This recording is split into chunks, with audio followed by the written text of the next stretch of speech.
Yes, indeed, folks. You're listening to Blue Please here on WoW Radio with myself, Little Biscuit. What a ridiculous number of people we have on the top of the bank roof at the moment. That is absolutely incredible. Good lord, look at that. Oh, that is so impressive and awesome. Get your fireworks, folks. We've got Valortor, spelled Valortor. He's got fireworks. Go get them, set them off. Have some drinks, have some fun. It's awesome. Don't spam. There's no real need. At least don't spam, yell, or trade, or whatever. I cannot be held responsible for your tomfoolery. Say, dance, whatever the heck you want. It's all good. It is all good, folks. And we'll take a photo a little bit later on. Perhaps do a conga line around Orgrimmar. That would be kind of awesome. I'm sure I could lead a conga line to some kind of music. Find a really nice conga music. I don't know. I'm sure we can find them. Right, well, I want to reminisce a bit, honestly, because it's been a long time since we started doing this show. Honestly, it's been a long, long time. May the 25th, 2005 was when this show started, which should make you rather surprised that we are only on show 100. Well, you're probably also aware that we have a bit of a problem, let's just say, with keeping the show on for a long period of time. The first season lasted for maybe 30 or so episodes, and then it went off the air. There were reasons for that, but it went off the air under unhappy circumstances and then was off the air for a few weeks. We decided to bring the show back in the form of Epic, which consisted of myself and Kiki Jiki. That went on for probably another 30 or so episodes. And, to be honest, was a great time. It really was. Kiki Jiki is an amazing co-host. Great guy, so that was a lot of fun for us. When that went off the air, well, we brought Blue Please back, as I recall. Blue Please Season 2, which was probably the most negative season we've ever done, honestly. There was a lot of bad things going on in WoW at that point, and my attitude at the time reflected that. So, a lot of people actually complained during Blue Please Season 2 for that very reason. However, I like to think that Blue Please Season 2 really did build on what Blue Please Season 1 did, and Epic as well, by taking a lot of the values of Epic, sort of incorporating them to the show, restructuring the show in some respect. We cut it down to something a little bit leaner, 1.5 hours instead of 2, because, hey, 2 hours drags on a bit, for me as well as you, I would imagine, so it's nice to cut it down a little bit and have more fun in a shorter period of time. Make it quality, not quantity, all killer, and hopefully no filler. And after that, of course, Blue Please eventually went off the air then. We had Titan. Titan didn't go on for all that long. Some people liked Titan, some people didn't. It was kind of a love or hate thing. To be honest, it was very different from Blue Please, and I had a lot of fun in the meantime doing Titan. I think it was a lot of fun. It might end up coming back at some point. We'll see. When Titan ended, Blue Please came back on the air eventually. And it was eventually. I went and did a show about video games for a long time, with no WoW whatsoever, and Blue Please Season 3 came on, and what the hell episode are we on now? I mean, let's have a look. I can't even remember, honestly. I don't generally keep track of my episode numbers. I only noticed that this was the 100th anniversary episode when I went on iTunes to check the reviews and scores and everything. It's like, oh look, there's 99 episodes on this list. Wow, it's the 100th episode. Better do something. Crazy. Episode 46 was the last Blue Please. Episode 47, of course, was Vendor Strike 4, which I don't really count as Blue Please. So technically we're on episode 47, if we ignore Vendor Strike. Episode 47 of Season 3, and going strong, and that would actually be very close to an entire year of this particular one, which is pretty impressive, honestly. Let's be honest. Managed to keep going for this long. And funnily enough, half the time I haven't even been playing WoW. So hey, obviously I'm faking it pretty well. I want to go back to have a look at the first season, honestly, and what brought me into WoW Radio, because I don't know if it's a cool story. I don't know. Some of you might enjoy it, some of you might be bored stiff by it, but those of you who don't remember, a lot of the listeners really weren't around back then, back in 2005, when WoW Radio was still quite small. And I saw an advert on the forums of WoW Europe, actually. WoW Europe forums by a guy called Athelus, who said, we're looking for show hosts for something called WoW Radio. I thought, okay, well, this sounds pretty interesting, because at the time, I was doing internet radio. I wasn't doing internet radio, actually, I was doing real radio in Leicester. I was doing something called Demon FM, which is the university radio station. And that was on for 2 months a year. Because, hey, FM licenses are really expensive, and we couldn't really afford to go on for any more than that. So I wanted somebody to keep me going in the meantime and help practice the skills. So I offered to come onto the station as a music host, because that's all I'd done before the first episode of Blue Please. It was all music shows. I'd done music shows online, and I'd done music shows on just the various internet radio stations that I've been on, including Total Biscuit Radio. Yes, I'm not kidding. TB Radio existed. It wasn't just a joke. It really did exist on Live 365, which is a site, an internet radio site, very old. And we went and did that, and I did the music shows, and I was doing something called Downtime Down Under, which is not something we really do anymore. During the downtime, we used to play 6 hours of music, so I did 6 hours of music. Yeah, I wasn't all that busy back then. Couldn't honestly do that anymore. And eventually after that, Athelis asked me if I want to do the talk show. Now, at this time, I wasn't even level 60 or anything like that. I think I was actually about level 30 when he asked me to do this. I've been playing WoW not for that long, because, hey, it hadn't been out for all that long in the EU. The EU took a lot longer to come out than the US did. So, I decided, okay, I'll give it a shot. And I had no idea what to call the show, but I knew that good shows involve features and involve structure. So, I thought of, right, well, what can I do for features? Okay, so I stole, honestly, an idea from the PlanetSide forums. Yeah, they used to do a comic series on the PlanetSide forums called Nubcake Comics, right? And Nubcake Comics involved a bunch of stupid satirical stuff, generally making fun of bad players. So, good lord, there's a giant mammoth in the front of the bank. That is absolutely terrifying. Oh lord. So, oh dear. That's great. That is absolutely fantastic. So, I came up with the idea of Nubcake News, which is like a satirical news segment just taking the mick out of various things. And to be honest, that segment has endured more than anything else, and I think I enjoy doing that more than anything else. It's fun. It's an awful lot of fun, actually. So, I did that, and was looking at some other stuff, and I'm thinking, right, well, what can we do for sort of a skit as opposed to a satirical? And at the time, there was a massive fad about doing stuff with Murlocs, right? Murlocs were legendary during the beta for being annoying as hell. So I used to play Counter-Strike with my old clan from PlanetSide, and they were called the Halibuts, hence the name Total Halibut. If you've ever seen that before, you'll have seen it on my Chronicles of the Gold Farmer videos and things like that. And everyone hated Murlocs. Yeah, the sound of the Murloc was sort of like a iconic thing around the launch of WoW. I think it actually helped promote the game more so than anything else. I'm deadly serious. I think it actually helped promote the game, which is absolutely absurd. So,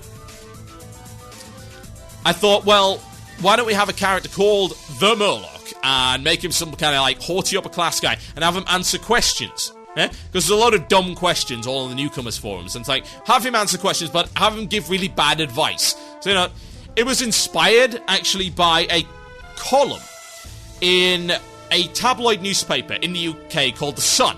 And The Sun had a column called Dear Deirdre, which was terrible. It was generally sex problems, honestly. It was like, my boyfriend and his gigantic table. Let's just call it that, table.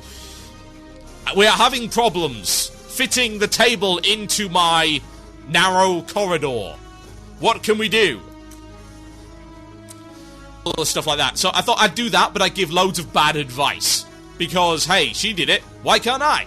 And as the Murloc was born, and then it obviously got turned into that whole serial, the improvised radio play during Epic, and the character sort of developed and went from there.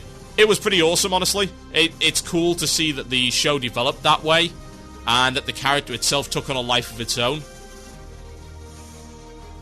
So, we did that.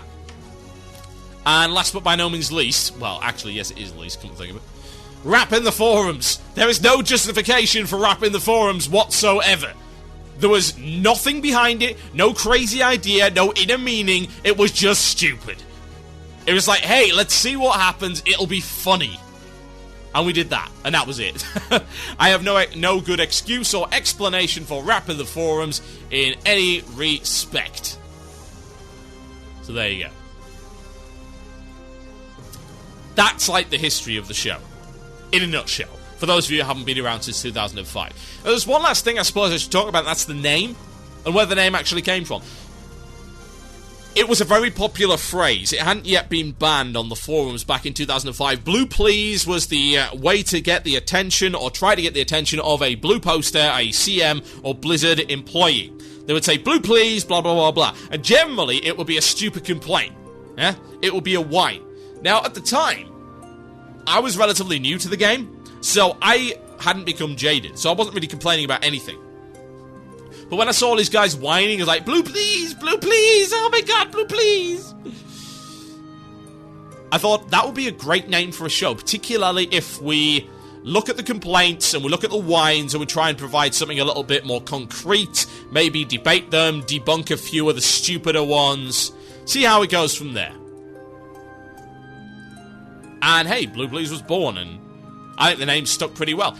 I think a lot of people don't even realise why it's called this anymore, honestly, because Blue Please is now a bannable phrase. You can't post it on the forums without your thread getting locked and deleted. It's one of those things like no sign threads, no petition threads, both of which I agree with, by the way. That's a good idea to stop those kind of things. Honestly, they're a total waste of space. It's like, should I change the name of the show? Yeah, let's change it to something people know about now. I don't know, Free Tier 10. It's not really a good name for a show, is it? Emblem of Conquest. Emblem of Triumph. Emblem of Bloody Failure. Whatever. And it's interesting to see how far WoW's come, and also how far WoW has regressed in certain areas. And I'd say the majority of things that Blizzard have done with WoW over the past few years have been positive. But every now and again, they seem like they've lost sight of what they were trying to do in the first place. And that is in itself a little bit disappointing. It is. It's a little bit disappointing. But hey. You can't have everything. Was there ever really an aim to the show? Initially, no. I just wanted to put together a fun show and see what happens. I think over time, the idea was to represent the opinions, or at least the opinion of one long-time player.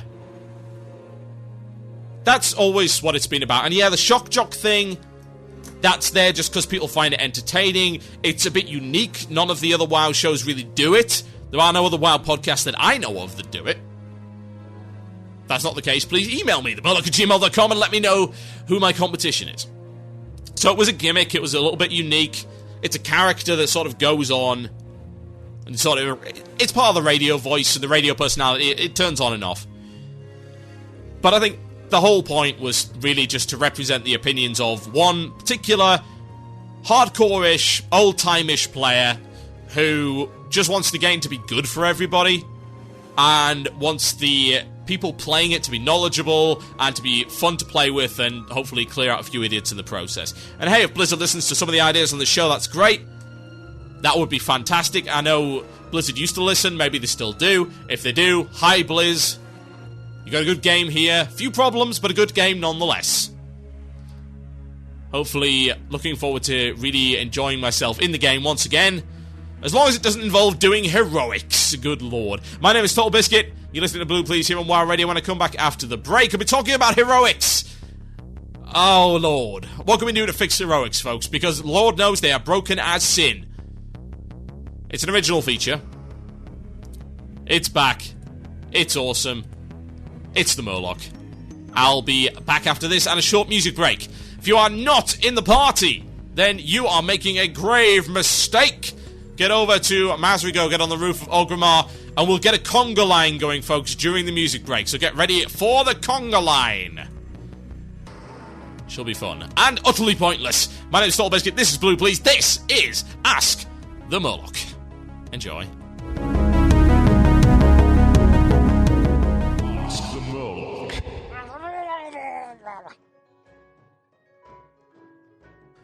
No, it is not okay. It's a blasphemy, I tell you. This insipid show, Blue Please, has been going for 100 episodes. Yes, can you believe that? 100 blasted episodes, and how much airtime has the Murloc gotten? Looking to get 4 minutes a week. Does that insufferable moron, Total Biscuit, have any idea of the talent he's squandering? Well, you're my agent. Do something about it. Yes, have him killed or something. Someone else can operate the broadcasting machine. Yes, I don't care how much it costs. Just get it dealt with. Look, I have to go. The imbeciles are on their way in for their weekly roasting. No, it's not a figure of speech. We pick the weakest and the most tender and whisk them off to the wonderful world of fiery death. Well, yes, we do make them season themselves beforehand, eh? Had no idea you were such a master chef. Well, I'm not impressed. Spend less time cooking and more time killing Total Biscuit. Good day, sir. One cannot get the staff these days, and the Murloc is sure that it's your fault. The Murloc has little time for your flippantry, so move along immediately. Let's get this over with. Pros. Yeah. Aha. One of those electronic mails I've been hearing so much about. Seems to be from some blithering idiot by the name of Rena.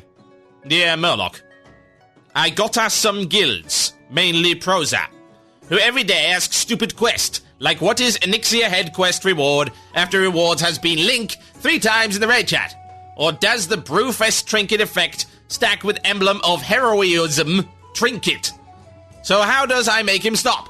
Well, you can start by speaking to Queens, you mouth-mangling marsupial. Good lord, you don't just speak, as vomit forth your inferior interpretation of the language. It's a disgrace. I shall have you beheaded over the internet. However, Murloc is magnanimous and will answer your question first. Yeah. The way to make him stop is to answer every question with, it's a rare drop from the Murlocs in the Swamp of Sorrows. Those inferior excuses for life forms could use a culling anyway. Have him go there and farm the Murlocs for, say, 3 years. Think of it like a vision quest, where in order to find enlightenment, he should get the hell out of your face for 1,000 days or so. To ensure that his road to the truth is not impeded or disturbed, remove all of his chat privileges and shove him on ignore. If he objects, then he is clearly not focused enough, so removing him from the guild will assist him in maintaining his zen calm. What is this nonsense? Scrawled in crayon on the back of a cereal box? Don't you snivelling peasants have cartridge paper? What do you mean you're struggling through your day-to-day lives on the verge of starvation? You have perfectly good children right there. Skin and bone, I admit, but perfect for a delicious broth. Dear Murloc, what is the most efficient way to level through Northrend? Well, it's simpler than you might think. You see, Blizzard have catered to the casuals so much that they have designed Northrend to only be played for 3 minutes a day. Hence the reason the instant servers keep crashing, lagging, or not launching altogether, to remind you of this convenience. As a result, the entirety of Northrend can be completed by simply running the Oculus over and over again. This intriguing and thoroughly enjoyable instance was designed for those who are too stupid to play their current class, and will give you all the experience you ever need as long as you enter the secret code up, up, down, down, left, right, select, start. If this does not work, then you obviously have a corrupt copy of WoW. Delete your interface and WTF folders. Also, autoexec.bat and your page file. Once you've done this, I can guarantee that you will never have any problems again. Enough of your tomfoolery. Get out of my house! Don't worry about your loved ones, they will join you soon. While you wait, why not enjoy a delicious meat pie? Ha ha! Ask the Murloc.